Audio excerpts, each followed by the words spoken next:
เป็นร้านคาเฟ่ที่ไผ่ไก่ไปไก่มาก็จำเป็นต้องได้แวะเดี๋ยวมื้อนี้เอ็มจะพาทุกคนไปเบิ่งทางในกันเพราะวันนี้ก็เป็นครั้งแรกของเฮาคือกันที่มาแนมเบิ่งทางนอกก็เป็นเฮือนหรือเป็นร้านคาเฟ่ที่มันเก่าๆที่บ่เป็นตาเข้าไปแม่นบ่แต่มาเบิ่งภายในนะบอกว่าโอ้ยไผได้มาครั้งนึงก็อยากมาครั้งที่2เฮาบ่ค่อยฮู้รายละเอียดเกี่ยวกับประวัติเพิ่นปานใดแต่ว่ารู้สึกว่ามันเป็นบ่อนเก็บอีหยังลูกปืนหรือลูกหยังจักรยานนี่แหละบ่แน่ใจว่าเว้าถูกหรือบ่ถ้าเว้าผิดประการใดก็ต้องขอโทษขออภัยณที่นี้ด้วยนะคะเพราะว่าเวลาเข้าไปเขาเห็นลูกปืนที่เพิ่นเอามาโซ่นั้นน่าจะแบบแต่กี้น่าจะเป็นบ่อนเก็บบ่อนลูกกระสุนบ่เฮาก็บ่แน่ใจคือกันมาเบิ่งบรรยากาศภายในเพิ่นมีอาหารการกินหลายแนวและเป็นคาเฟ่ที่แบบมีครบเกือบทุกอย่างเลยแล้วเรื่องแอลกอฮอล์เรื่องบอกเรื่องบายก็เต็มไปเลยทุกคนบรรยากาศดี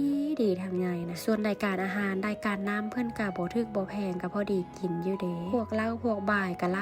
ายเฮาก็บ่ฮู้ว่าเอิ้นอีหยังแน่น่าจะเป็นของสะสมบ่หรือมันหยังเฮาก็บ่ฮู้คือกันได้ทุกคนส่วนหลายจะเป็นเอื้อยคนไทยหรือว่าไผไก่ไปไก่มานั่นแหละมาแว่นะแต่นี้นะถ้าอยู่เมืองปักเสเขาก็จะฮู้กันดีแล้วบรรยากาศอยู่ทางในนะโล่งหลายคนก็หลายและเริ่มเข้ามาและก็มีหลายโซนอีกหลายทุกคนแล้วแต่เลือกนั่งตามใจต้องการของลูกค้าเลยมื้อนี้เฮาจะสร้างเป็นสามักนา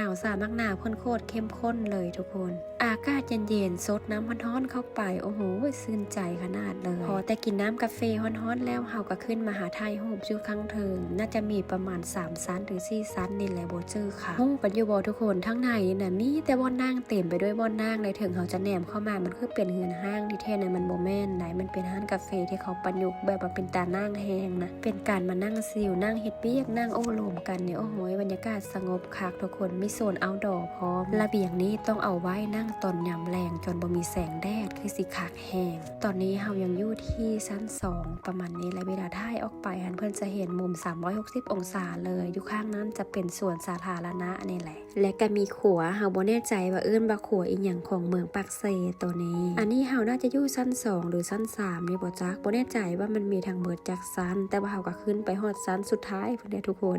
ตอนนี้เฮามายืนอยู่ชั้นสุดท้ายแล้วทุกคนเวลาแนมลงไปเห็นทุกอย่างเลยมุม360องศาแฮงชั้นเทิงสุดเพิ่นก็สิมีป้ายของคาเฟ่เพิ่นอยู่แบบนี้แล้วเพิ่นจะมีขั้นไดขึ้นมาให้ลูกค้าขึ้นมาชมอยู่ข้างเทิงพี่อากาศมื้อนี้ก็เปลี่ยนร้อนๆแต่ว่าก็สิมีลมน้อยๆนึงค่ะนะทุกคนแต่ว่ามื้อนี้มีแสงแดดเป็นพิเศษใครที่ได้กายไปไกลมาแถวเมืองปักเสก็อย่าลืมมาแวะเข้าชมไทยโฮมไทยหอยเด้อทุกคนเด้อบรรยากาศทางในคักสุดๆเลย44 197คาเฟ่บ่มีไผที่บ่ฮู้จักดอกเนาะอยู่เมืองปักเสขนาดเฮายังฮู้จัก